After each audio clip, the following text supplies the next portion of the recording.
Today we are in Ideal Homes model home in Valencia neighborhood in Edmond, Oklahoma. And I'm here with Shelly Porter, who is one of the sales managers for Ideal Homes. And I wanted to talk a little bit about the new construction market, Ideal Homes specifically, and just kind of what they're seeing in the market. Since they sell such a high volume of homes a year, they should have their finger on the pulse pretty well on what's going on. So thank you for taking time to sit down with me, Shelly. I appreciate you're very generous with your time so far today. Absolutely. So Happy to be here. I do appreciate it. So Of course. tell me a little about yourself. How long have you been in new home sales? How long have you been in with Ideal? Just tell me a little bit about yourself. Well, new home sales and Ideal are the same for me. They're the only one that I've been with. So I've been with them for 12 and a half years. I started out as just a new home consultant, and I knew nothing about the industry getting into it. My dad was a realtor, and I thought new homes was fun. I love sales, and so it was just something new to try. And they have top-notch training and got me out there into a community, and I helped actually start a community in Norman and was there for a very long time. It's still going, almost finished. Oh wow. So it's been fun watching that kind of go, but they have a lot of great training. They bring in national trainers and they care a lot. So it's been a good family company fit for me. So we got introduced through Carrie Austin, who is Correct. a former sales pro. What do you guys call your sales pros? New home consultant. New home consultants. So Carrie was a former new home consultant, and he always talked about that, the sales training they had to come in, and I know he's an incredible salesperson. He attributes a ton of it to the stuff that you guys do. Absolutely. One of the things is it's not just about the sale. I mean, we are a professional sales organization, basically, that just happens to sell homes. Right. But it's more about the relationship for everyone. So that's my best part about it. I had a graduation service before that, so I got to hand everybody their caps and gowns, and I thought that was a momentous, great thing to do. But it's even more fun to help somebody find their family home where they're going to create their memories. Yeah, that's anyone who has success in real estate. It can't be about money or transactions. It has to, and we do this for the money, right? I mean, if we didn't get paid, we wouldn't be here. But it can't. What moves you every day can't be that. And so to have that at the heart of your guys' training is important. That's for Absolutely. sure. Absolutely. Tell me a little bit about Ideal Homes. How long have they been building here in the metro? A little bit about Ideal Homes. A little bit about Ideal. Ideal started, it's been over 30 years now, probably 32, almost 33 years now. And they're just locally owned and operated. Our main offices are in Norman, and so they started in that area. And the late 90s, they were some of the first energy efficient homes in the affordable price point. Let me just say that here in the main area. Before it was popular. So before it was popular and everything. So they kind of built everything upon that. They continue to grow and have continued to grow. So we build in the metropolitan area now. We have probably about 20 communities that are active right now, with more coming. And it's just been exciting to be a part of the growth and see how they're doing everything. They're still locally owned and operated. Great families that do it. We consider ourselves a kingdom company. It's very much about the people, which is what I love, and I love being with that company and the way that they are. They have 4 to 5 different series that we build. So we're a builder that builds in series. So when you go to a community, you may have a little bit of an overlapping square footage, but what you have is different included features. So we build some homes that are smaller series with less included features, and each series has more and more included features. So they're going to be a little bit different. And then now it's funny because when I started, most of the communities that we had separate series.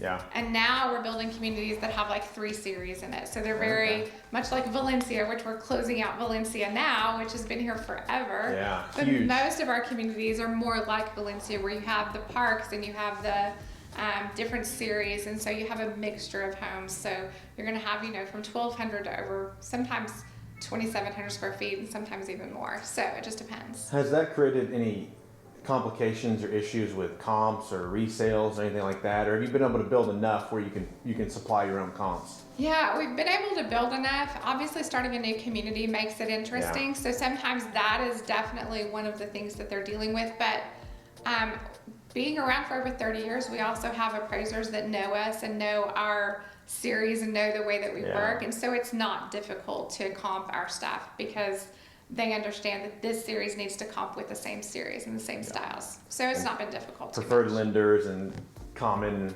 appraisers kind of Yes, help that it process. does. Yeah, You're correct. So how many, maybe you don't have these numbers on you, do you know how many transactions or how many homes you guys built in 21 and how that compares to 22? Do you have roundabouts maybe? Oh my goodness, no. I wish I did, but 21 obviously was just a crazy year. I mean, it was more about order taking than it was selling. Yep. It was basically somebody would walk in the door and go, "Do you have a house?" And it's like, "Yes." They're like, "Okay, I want it."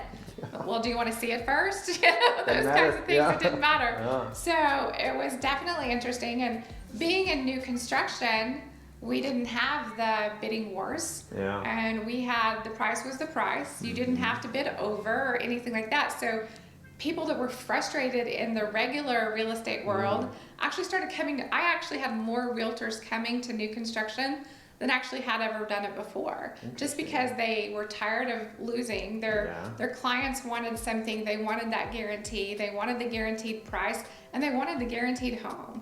And with us, that's one of the things that they could get. So it's definitely been interesting. I will tell you, in the first quarter, we were selling over 100 homes a month. And so our fourth quarter goal was less than 100 homes for the quarter. Yeah. So it's definitely slowed down with consumer confidence changing, with the interest rates and all of the things happening.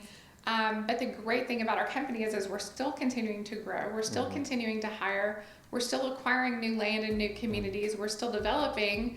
I think I saw in my report yesterday, there's at least 13 communities by our new sections by maybe the middle of next year opening. So, and more coming.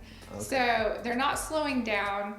I think right now we have over 250 homes available for sale. So there's not really a slowdown. There's a little bit of a dip, and it feels like a little bit of a roller coaster, but it's definitely the one we're willing to ride out. Of the 250 available homes, how many are completed? There's less than 35. Yeah, that's good. Okay, good. Less than 35, and some of them are just completed. Yeah. So you were doing, I've heard that from other similar builders about your size, it's about 100 a month in the first quarter of 21 or 22. What were you guys doing in 2019? Like 20, 30 a month? I mean, what kind of? No, our average is 40 to 60. Okay.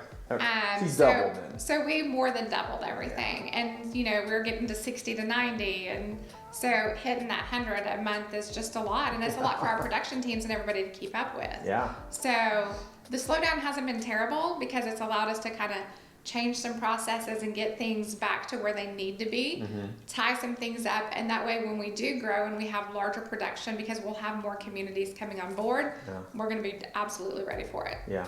You said something interesting earlier, and I've heard this before, salespeople in no matter what industry you're in 2020, 2021, and first half of 2022, you were order takers, not salespeople. Yes. What did you guys, I assume you were so busy, were you continuing to do training? Were you continuing to do the same stuff? Did you have a lot of turnover with your salespeople? Or how has your sales team been? Our sales team, probably in the last 3 to 4 years, we haven't had any turnover at all. That's awesome. Just because it's been so busy and so much happening. Yeah. But we continued with all the training. We just tried to change it with what was needed currently. And now we're going back to more of the basics and more of what's needed in this market. So that's one of the things I love too, is it's not a set training and it has to be certain ways. We're watching the market. We're doing what needs to be done currently with what our people are needing. Have you ever opened your training up to other, have you ever opened it up to other builders or real estate agents, or have you ever thought about that? We actually have some realtors that have come to some of our trainings before, yes. And there are several people in our organization that actually have their credentials where they can teach CEs. So we actually take some of it into that. So we actually, a lot of our new home consultants also are willing to take it into a sales office, like do a lunch and learn. With some of the current things that we've just learned, like we have a big training coming up for 2 days, and so they'll have even more things that they can offer. And so we have a lot of our new home consultants that really love going into an office and meeting with 5 or 6 agents, and they will actually do a lunch and learn. And that way they're taking the training that we have, offering it to them, overcoming objections, how to create the rapport, and asking people about their current dissatisfactions and what their needs are. So they're all basically doing that. Doing that. Yeah. So I love that, and it's really interesting though, because I understand that agents are a little leery of new home consultants sometimes. So once they do create that good relationship though, it makes a difference. Yeah, and that was kind of one thing I want this series to do is kind of, I think there is kind of a preconceived notion with new home consultants that they want to steal your clients. Right. And sometimes, and not always. I think it comes down to builders, and it's situational and all kinds of stuff. Builders are a business, real estate agents are a business. There's going to be some overlap and some people stepping on toes. Yeah. But one thing I want to get across through this series is that new home consultants and builders especially new home consultants, are your friends. Right. If you have a homeowner who's interested in a neighborhood, the new home consultant will make your life way easier if you let them. Or they'll make it harder if you let them, right? Or if you make them. And so this is true. Yeah, and I know there's probably that same notion with new home consultants thinking about realtors. And so I want to try to merge that a little bit, right? Yeah. And so one thing, we're building a CE right now that's just for negotiations. And a cornerstone of that is negotiations is not me versus you. It's not what it is. And so I think, especially with new home consultants, they see you as an extension of the builder, and they think I have to beat you in a negotiation, or you're going to try to steal, whatever, right? And I have to protect my client and all this stuff. And so it is, if you can merge efforts here, then it makes the agent's life easier, it makes the process easier. But when you start undercutting builders or undercutting as a real estate agent, the homeowner starts losing trust and losing. So it is very, very important. Do you guys do any kind of training to educate your sales pros on how to deal with real estate agents? Absolutely. What can agents do, or what do you have your sales pros do to try to build that relationship, or what can we look for? What can we help with? Well, as a new home consultant, what they're going to do is they're going to reach out. And if you I always tell everyone in a real estate office, if you can find one new home consultant that you really connect with, find one with each builder even. But with Ideal Homes, when I was a consultant, I had several agents that were my go-to, and I was their go-to. Yeah. Sometimes we went to lunch and just to kind of create the rapport. Sometimes we didn't. We just knew we clicked, and it was great.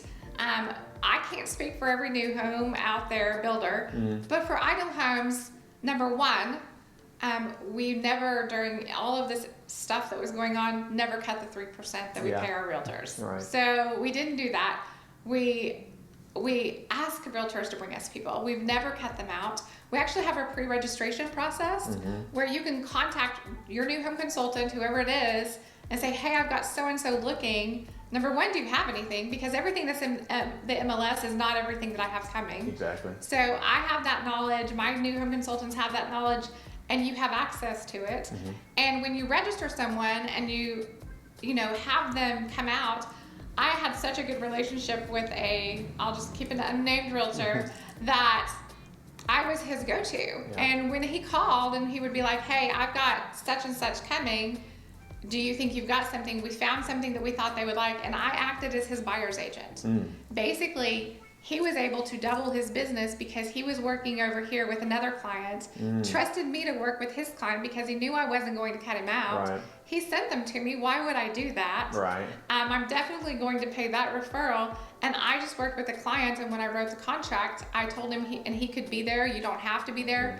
Our new home consultants are going to be the ones that are writing those contracts anyway. They're the builder's contracts. So it's just sometimes if you let it be, some of the easiest money you'll ever make. So talk about registering a client with you guys, because that's something a lot of agents don't know, is that if I have a relationship and I just register the client, 99 or 100% of the time, you're going to pay that. So what's that process like? Tell me what I'm actually doing as an All agent. you're doing is giving me their information, like their name, maybe where they're located. The more information, the better, because I can narrow down kind of what they might need. Our new home consultant can, and they can have their name it's in our CRM. We keep them associated with you in that. That way, if they come out, we know that you've said, hey, Ideal Homes is probably a good idea. Because 9 times out of 10, let's be honest, when somebody comes out, they're not going to mention a realtor. Yeah. They think they can get a better deal. Right. Sometimes. Yeah. We don't change price just because you don't have a realtor. Yeah. And we're definitely not going to change a price because you leave out a realtor. Yeah. It's not going to happen. And you don't pay new consultant managers different if there's a realtor attached at all. So there's no incentive at all. There's no incentive to not have prices a realtor. Price is the same no matter what. Right. And I mean, just as an FYI, generally there's not a negotiation. We don't mind trying to negotiate. Sometimes there's not, and everything's taken on a case-by-case basis. Right. So absolutely, but there's no change in what my consultants are going to make. Anything is going to happen. It's just not going to happen whether you do or you don't have an agent. And most builders build that 3% into their budgeting anyway. It's there. It's there to be paid. There. No one's trying to cut And the thing is why would we not? Right. As a realtor, you have generally you're pre-qualified.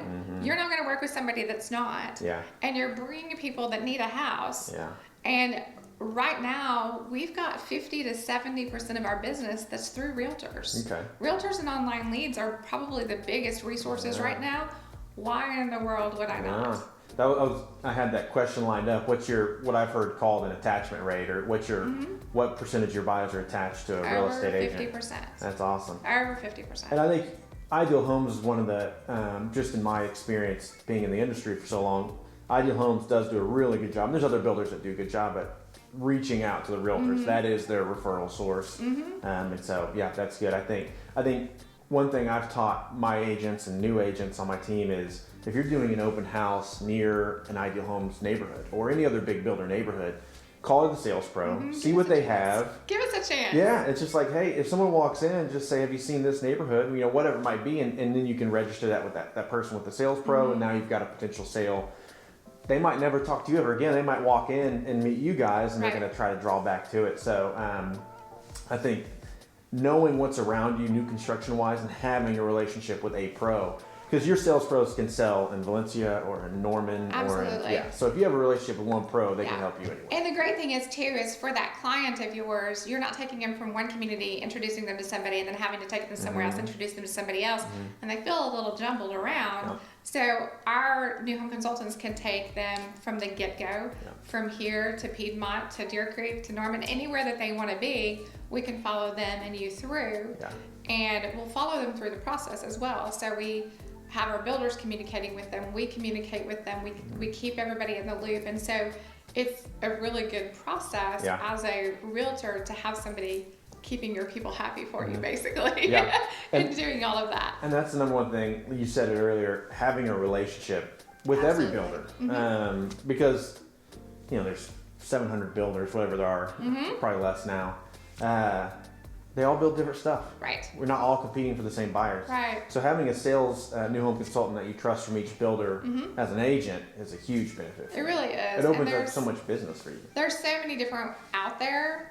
We've got, I think we have 16 different new home consultants right now, and so if you don't mesh with one, there's obviously another one or something, but they're all great and they're very well versed in our product as well as helping your people. Yeah. So I think I've seen a 60 to 70% decrease in new home starts since the beginning of this market shift in springtime. Are you guys feeling that? I know you said you're continuing to buy, continuing to open. Have you slowed starts down a little bit? Actually, we haven't. Oh, wow. We have not. We actually have gotten a separate crew that does a bunch of our starts and our concrete work and everything, and our frames up to a certain point before they hand them off to the builder now. So we've actually expanded that, and we're trying to get to a larger number of starts per week and per month. So we're actually not slowing down. That's awesome. We see that it's changed and it's changing, and we're trying to evolve and change with it in certain ways, but we're not going to. There's still people who need homes. There's still industries moving into the area, and we still have a whole lot of areas that we're opening. So we're not slowing down. No, we're just not. Builders are going to be so important. Oklahoma City's still growing. Oklahoma is still growing. Yes. We still have an inventory shortage across the metro and the state. And I've always said builders are the only way out of it. They're not making any more houses in Midtown Oklahoma City. Correct. And if they are, they're $800,000. And so builders are the only way out of this issue. But right now, everything happening is terrible because builders are getting squeezed, prices are going up, inflation's going up, cost of everything just kind of getting squeezed. So if you have a strong builder who can weather this weird period and come out on the other side, I think you guys are going to explode if you can maintain that, because we need it. Once rates plateau and begin to fall, or at least become more consistent, I think people are going to take a deep breath and get right back to buying like crazy, especially in Oklahoma, because we're still growing. Everything is still needed. Exactly. And what people need to understand is yes, it's not what it has been in the last 3 years. And I think that's just hard for people to conceive right now just because of what they're used to. Yeah. But if they would take on the mentality, everybody's out there all the doom and gloom. If they would realize though, if they buy now, it's still the best time to buy. Because if interest rates go down, you can refinance. If interest rates stay the same, you're good. And if interest rates go up, you've actually hedged your protection against the inflation by locking in your pricing when you bought. Yeah. And so it's just the mentality and everybody getting their head wrapped around it again. Yeah. And like you said, we're not going anywhere, and Oklahoma's definitely not stopping their growth. So I think it's going to be good. That was great. You guys have clearly done training and with that objection. Absolutely. Because that is, it's like a lot of buyers are thinking I'm going to wait until the beginning of the year. There's always some threshold they want to wait towards. And that's exactly right. If you look historically, 100 years, at any 3-year period, prices have never gone down. Over a 3-year period, they've always rebounded or gone up. And so right now is cheaper than it will be in a year or 2 or 3. Always true. Especially in Oklahoma. We don't have the huge fluctuations that the coasts do. So yeah, I think that's great. I went to a conference recently where a lender was speaking about that same objection, and similar concept. It's like in 2 or 3 years, you think prices are going to be higher or lower? Obviously, they're going to be higher. They have to get over that. When times are good, people think they're never going to be bad again. When times are bad, they think they're never going to be good again. And so if you can coach people over that hiccup, then they're back at it. And so I think that's a great way to overcome that. Absolutely. Yeah. You said you guys have slowed down from 2022 Q1 to Q4. Yes. You've got tons of communities coming. You haven't slowed down your starts. What are your projections looking like? Do you go out a quarter at a time, year at a time? What are you guys hoping to do Q1 of 23? That's interesting, because we used to be that, we'd plan a whole year in advance and do everything. And with the way things have gone the last couple of years, you just can't do that anymore. So we do it a quarter at a time. Obviously, there are certain metrics that we're needing to hit, to stay where we need to stay, but we don't even do that until the month before the quarter, just to really view where we're at, view what's coming, view the situation around us, view the current situation of the market. Like you said, I think 6,000 is the average, and we've stayed at 4,400 forever. So we look at so many different metrics, and we have not even got that scheduled until next month for first quarter. So we have stepped back a lot. We've changed goals in the middle of a quarter. We've changed a lot just to try to make sure we're giving everybody the most fairness that we possibly can, while still maintaining everything that needs to be maintained. Have you guys adjusted what product you're building or the series that you're building as things get more expensive, or as to try to build smaller, more affordable homes, or you just kind of keeping with the comps and just moving steady? We're gonna continue to move steady. Since we do have the different series, we have the larger options for everyone. So we're not just going to build the smaller ones now, and then in 6 months or a year, everybody that's moving in is corporate America that needs the larger homes and everything. So we're still trying to balance all of that, but we haven't really slowed down one and started a different one. One of the things they did just do in this last probably month is we've seen a lot of the way that our customs work and our homes work is we have a base price that includes certain things, and then we have a percentage of options that you can do that we feel is going to comp with everything else. So what they've seen is a lot of the same things being put into homes, so they've just added those to the base without increasing the price. So you're getting about a $10,000 value So that is something, if you're going to build a home, or any of our homes started from this point forward are going to have those even more desirable included features already as part of the home. So you're not going to have to add them as part of the options and percentages. Was that in an attempt to continue to meet value, or an attempt to meet competition around us, or what kind of drove that decision? Simplify the cogs in the wheel. Okay. Literally. Because every time it's being chosen, if it's being chosen 98 to One 100% less of the decision time, to be made, yeah. it's a decision to be made that it might as well just be an included feature. It's something that's needed. It's something that everybody's wanting. It's something that's desirable out there. Yeah. So it's just easier for just to include that. Yeah. And it just makes it easier for our whole teams. We're more about the efficiency of the team and making sure that as we continue to grow and do more, that their time is best spent in the ways that they need to spend it. Yeah, that's one thing I've learned with a couple of, as I've gotten to learn more about a couple of builders, the systems in place have to be, otherwise you'll explode, Right. or you'll lose money, one Correct. of the two. And so with the volume that you guys build, it has to be a fine-tuned machine. Yes. What percentage of your homes are spec, like up until the time they're sold, versus customs, or versus sold before finishes, kind of? It used to be almost 1-on-1, Okay. customs and field homes. Over the last year to year and a half, it's gone way into more field homes just because we've needed more homes available to meet the market. So we got probably over 80% of our field homes.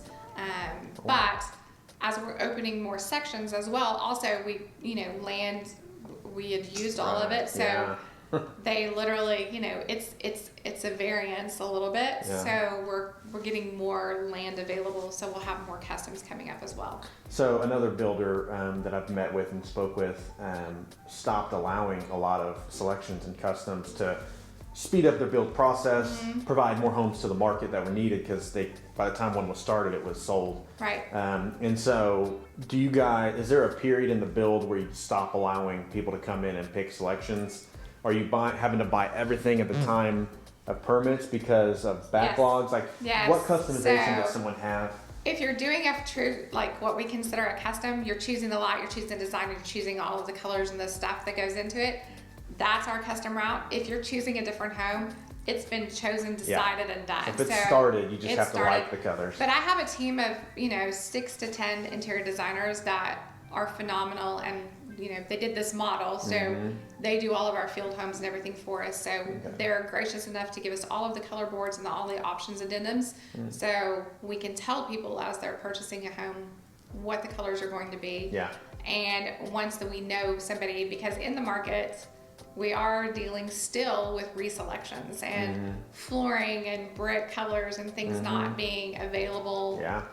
Even though they've been, reserved, it doesn't always work that way, or they're not here, or something's happening. So we are able to bring the buyer into that decision of what's available and what they would prefer. So through the last couple of years, still 80% have been people that have decided to build a home with you from the ground, not purchase one that was that's already a field started. home. Our 80% is field homes. We have not had as many customs because more people I want, misunderstood. especially when the market switched and we had even more realtors they wanted our homes that were in process, not the homes that were there, that were custom. They wanted home They didn't want faster, that. sooner. Yeah. Sooner. Yeah. Okay. Yes. Okay. I misunderstood field home versus. Yeah. Okay. That's good. What have you guys seen as far as supply chain issues? I know brick is a huge one. Windows were a huge one. I think appliances and probably certain amount. Appliances. What are you seeing that's slowing you guys down?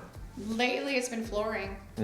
Like the laminate, like the LVS. Not just, but some of the wood flooring, some of the different products that are just not available or won't be available for an extended amount of time. So that and windows are still one of the worst. So those are probably the biggest. Bricks, windows, and flooring. Appliances are not nearly as bad. Okay. I'm sure if you've notice behind me, there's actually not a full Microwave face. The microwave is sitting in there, but the faceplate is not, because we were literally taking things out of the models and helping people close sooner because for we the couldn't personal get them. homes, yeah. Yes, so I whatever it had- takes. When this all started, in 20 years ago now, I had heard builders pulling windows out of spec homes that Yeah. hadn't sold yet to finished custom homes. Wow, Like, yeah. just like stuff like that, and which is wild to think about. But if you got a check sitting there and all you need is some windows to put in, you pull them Yeah. out and put them in, and Do what you I can guess do. hopefully you don't break the seals or anything. Yeah, that but, and concrete. Concrete got a little dicey for a little while, and you can't finish certain things in a home until you've got a driveway and some of the things there. So that was an issue, has been an issue. So Are we seeing? I know everyone kind of followed the price of lumber. It was kind of a big indicator. We've seen it kind of come down, but has that savings reached the homeowner yet, or are you guys still paying those prices that were still high months ago or years So ago? what's interesting is everybody, all of the things they saw lumber go up, and then when lumber comes down, they think the pricing should Right. come down. But they're not seeing the whole. There's a lot of moving parts to that. And what's interesting is though even some of the supply chain things are not a problem. The supplies are there and the prices come down.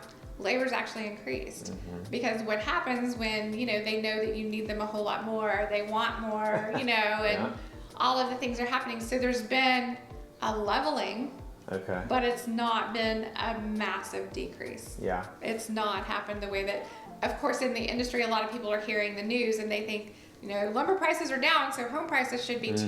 Yeah. Doesn't quite work that way. Yeah. Right. Yeah. I had a friend build a home in Tulsa, and from the time they started working on the plans to the time they broke ground, I think the price of the home went up 40%. And during the construction, lumber came down a ton, but they'd already bought that lumber. Right. It's already been built, and Right. so just poor timing. I'd also heard, I talked in some of my conversation with other builders, are unique geographically how we're affected.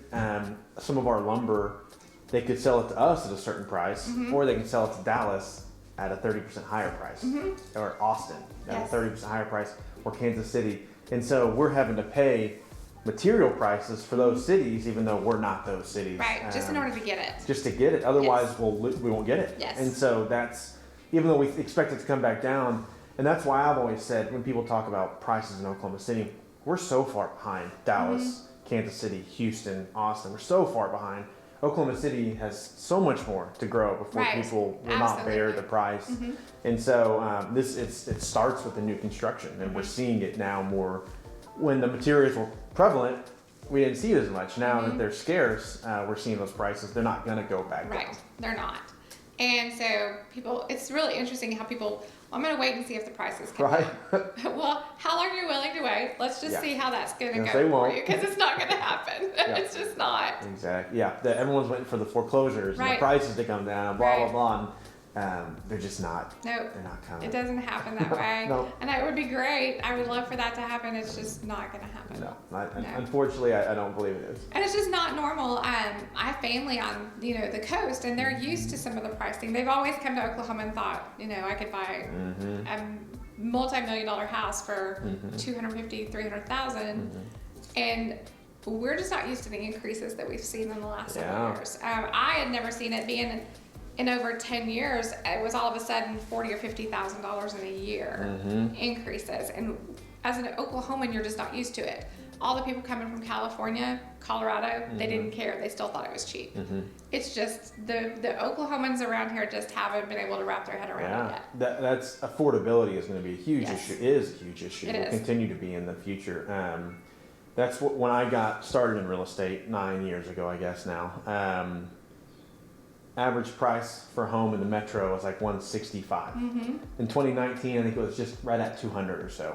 And now it peaked at like 320 in August. And Yep. it's starting to average is starting to come down. Yes. But just that's not normal. Right.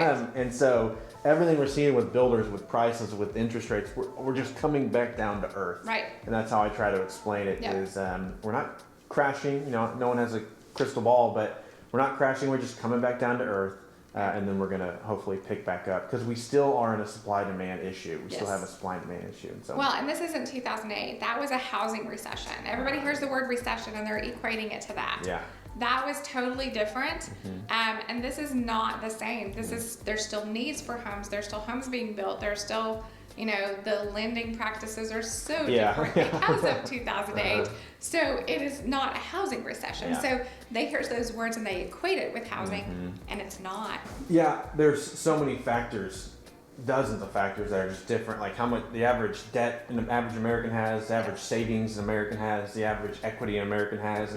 It's just night and day different from the last recession. And Right. so, the more education you can get to the consumer, because the consumer watches the news Right. and they think it's all burning Yes. and it's not Yes, quite it's there. not there. yet. Right. So yeah, it's always fun to have that conversation with Yes. with consumers.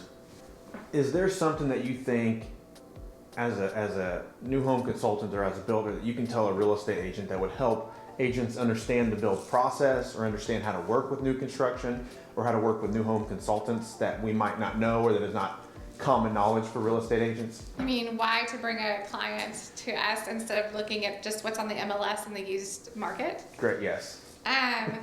If you think about it, there's a question that Carrie actually taught me to ask agents. Okay. And it was basically, if you're working with a client and you were to ask them, if you had the opportunity to own a new home versus a used home, which would you choose? Okay. And a lot of people would say new, but they don't think they have that opportunity or that they could. So now some of your people are going to be, oh no, I want a used home. I want the restoration. I want the midtown. I want all of the things that we're not going to have. That's fine. But a lot of people don't consider new because they don't know if it's something that they can do. So one of the things that we've taught our new home consultants is to do what we call it's kind of like a new versus used comparison, but we call it the total cost of home ownership. Yeah. And working with them and breaking it down by, a lot of agents don't understand, especially if they're new, that if you buy a new home, your insurance is about half on that monthly payment of what it's going to be on another one. Ideal Homes is an energy efficient builder, and we partner with a company called Environments for Living, and they do a 3-year average use guarantee. So on a home this size, which is almost 2,200 square feet with an upstairs, it might be $69, $70 on average to heat and cool a month. That's without lights and appliances, so it's about half of your total use. But we do a lot of things that are behind the walls to make the homes last and energy efficient, so that your used home is going to be about 3 times the energy use. And I'm going to ask them how much they're budgeting for repairs. Yeah. Because if they're buying a used home, they don't know how that person took care of it. Yeah. I've got a 2-year builder's warranty, and I've got a 10-year structural warranty. I've got peace of mind that some people may want. And actually, when you factor all of those things into it, I can take my home and a home that's $20,000, yes, in the used market, and your payments are almost exactly the same when you get down to the monthly part of it. Well, your actual. And that's where people don't understand. And I think as an agent, that's where it starts. Is a lot of times you're not considering the new stuff. You're considering used because that's mostly what you know. But also, one of the reasons I don't think I could have ever become a real estate agent is I'm so much of a control freak. I want to know what I'm showing, and I want to know everything about it. And this is what allows me, is not only do my new home consultants know that, they know our stuff as a builder. They know what's behind the walls. They can get you with the builder. They can do all of that. But as they're talking to your client, they can also ask them enough questions to know, out of my 40 plus designs, which 1 to 3 is going to fit their needs the best. Yeah. And when I walk into a home that's on the MLS, I'm sometimes walking into it for the first time, as I would with my client as a real estate agent. I have no idea what I'm walking into. If it's open, if it's got the bed. I mean, I know the counts, but I don't know the feel. Yeah. And that's one of the things that we're well versed in, is all of our designs, the feel of our designs, how everything that your people are asking for and beyond, how they're going to live in it, not just the number of rooms that they need. And so we can come up with a design.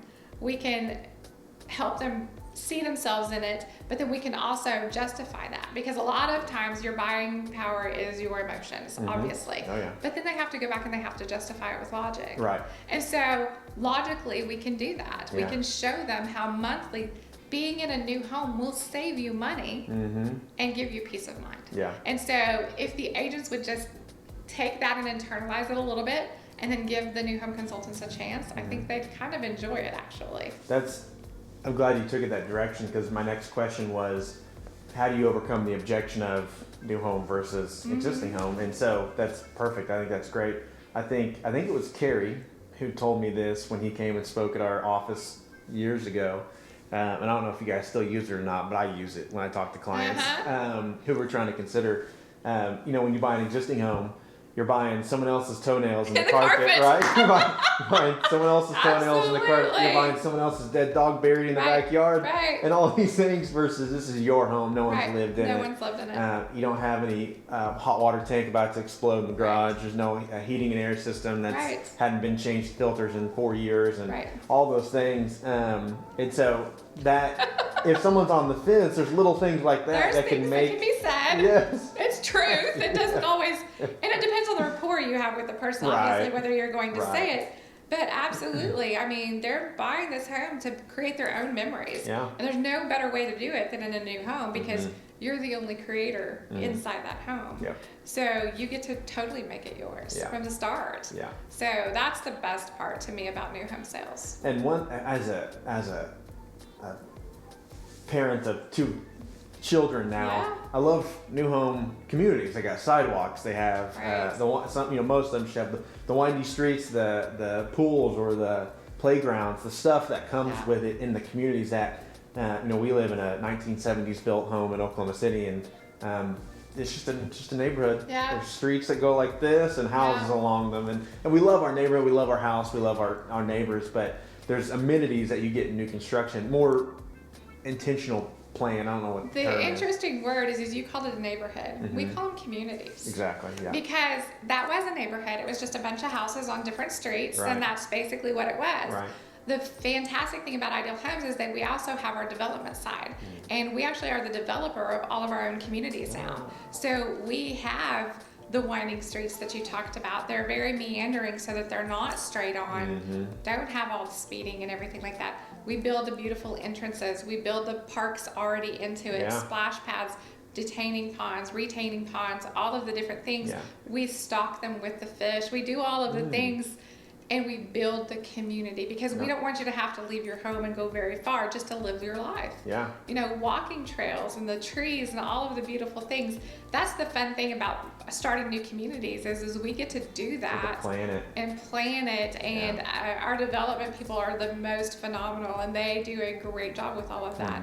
And there are some that we're even taking over some communities that were already started, going back in and rezoning and redoing some things so that we can have the parks and the fun things in the front that the others weren't going to have. They were just going to have a neighborhood, and we want a community for our homeowners to live in. Yeah. And so I do love that part about it too, is because you get to see families outside walking their dogs and playing with the kids and going to all the splash pads and the parks and the soccer fields and all of the things that we build into our communities. So that's the best. That's awesome. Do you, and I kind of have a way that I overcome this objection when asked. Do you guys ever receive this objection maybe, and then how do you overcome it? For being a volume builder versus a custom builder, or building 500 homes a year, is it quality, or that kind of thing? Do you guys receive that kind of objection often? What would you say to someone who asks a question like that? I don't know that we receive it a lot. Okay. But I will say it does come up sometimes, and I mean, there's obviously builders out there for everyone. Right. So sometimes we're not the builder for someone just because they want so many specific things that are not part of our scopes of work. But if you think about it, our scopes of work for just installing a window, are 4 pages, 6 pages long, and they have to have certain size nails, have certain size things. It's not just whoever can work on it, go out there and do it. So I argue the quality every single time, because not every trade will work for us because of everything that we require. Yeah. And so that makes it even more difficult to get all of the trades that you need, because they do have to follow our scopes of work. They do have to do things in a much trickier way sometimes they think than what they think they would have to. Yeah. Also, if it were me, I'll take it to the surgeon route. If you had a surgeon and he told you you're only the 4th surgery that he's ever done of that, would you rather have the one that's done it 500 times or 4 times? Yeah, exactly. So being able to do it as much as we do No, not everything's perfect. Yeah. But having the warranties and having the customer care department that's solely dedicated to that first year that you're with them and then help you through the second year. I mean, it's just hard to answer without almost sounding rude. Yeah, being defensive. Yeah. Right? And that's the way Right. I've kind of always explained it, and tell me if I'm on the right path here, but is there shouldn't be, right? Because we have inspectors and code that has to be followed, all that stuff. Shouldn't be any difference in quality. What allows them to build so many is they're buying a lot of the same tile and floors. And so the risk is not that you have less quality, it's that this house might look a lot like the house 5 houses down. And so, and I shy away from the word cookie cutter because builders over the last 5 or 10 years have done a lot better job changing up their elevations, changing up their paint colors. But I mean, even 5 years ago, 10 years ago, in some of the more volume builder neighborhoods, it was. You could tell. Yeah, cookie cutter became a thing because of what was happening, and builders have done a lot better job now. Like I said, changing colors, elevations, floor plans. But that's kind of how I explain. There's not really I wouldn't be worried about the quality. Right. But what you can expect is a similar floor plan down the street, that kind of thing. Yeah. A lot of people think of cookie cutter when they think of production builder. It's a fair thing, but we also have, architects that are working nonstop and changing elevations and pulling things out and changing things. And now we've gotten, modern farmhouse, traditional craftsman, all of the things. And we are very specific about not building the same home across a catty corner next door to of the same elevation even, much less anything else. And so it's gotten a lot better than it was. It's a valid point. I do understand where people are coming from, and if you drive through our communities now, our starts and everything now, it's not that way. Yeah, that's the. But you are right. 5 to 10 years ago, you could tell. Yeah, the bigger the builder, the more floor plans you have, more elevation options you have, the better the community, I think. Correct. And if the developer is the builder, there's more thought process into it versus you're just 10 builders on a street, and so I think, like I said, it has changed a lot, but that's kind of how I try to help clients get past is this a quality home or not? Is that it should be, it will be, and we'll talk to the pro and or the consultant and all that. So the big objection most buyers have right now is interest rates, cost of home ownership, that kind of stuff. I know a lot of builders are doing stuff to help buy down points or help preferred lenders giving better rates. What's Ideal doing to help buyers with that issue? Currently, and we're just kind of monitoring everything as things change, but currently we are offering with our preferred lender $4,000 as a seller credit for closing costs, and they have an option of either doing a 2-point buy down or a 2-1, which is basically the first year, if it's 7% today, first year would be at 5%, second year would be at 6%, and then third year and from then on out would be at 7%. But it's their choice, depending on what they prefer. So that is basically and exactly across the board with every home that they choose. As long as they choose our preferred lender, that's what we're doing. Okay. So. Have you guys seen more concessions come back? I know during a period of the craziness, some builders, if they couldn't keep up with production, they knew what they had would sell. They didn't have to get concessions away. And that was with existing homes as well, closing costs, any of that stuff. Did you guys see concessions go away? Or are you seeing them come back more? We saw them go away, yes. Come back, like the concession for incentives right now with our preferred lender is definitely one it's not even a negotiation. It's just on the table, absolutely offered. It's not in the hip pocket, hey, if they don't want to do this or anything like that, it's offered to every single buyer. And beyond that, not a lot of extra negotiations these days. There's starting to be a little bit more, but there's still such low inventory that it's just a difficult thing. And it's, like I said, it's taken on a case-by-case basis, depending on where it's at, depending on if there's been a homestead or any of those kinds of things. But we're trying to stay ahead of it more than anything. Yeah. I remember back when I started, builders had to worry about houses hitting birthdays, and getting rid of them and offering all kinds of stuff. And now that thought is so far from anyone's mind. Now it's like that house will not sit. No, getting it completed is the biggest hard. Thing. And so it is wild. So that's good. Well, Shelly, thank you so much for your time. I appreciate you sitting down with us. It was an honor, and I hope we can provide some value to some agents, help them understand the new construction process, help them understand how to communicate and work with new home consultants, and hopefully we can drive some more business to the new homes. I'd love to see that. All right, thank you, Shelly. Thank you.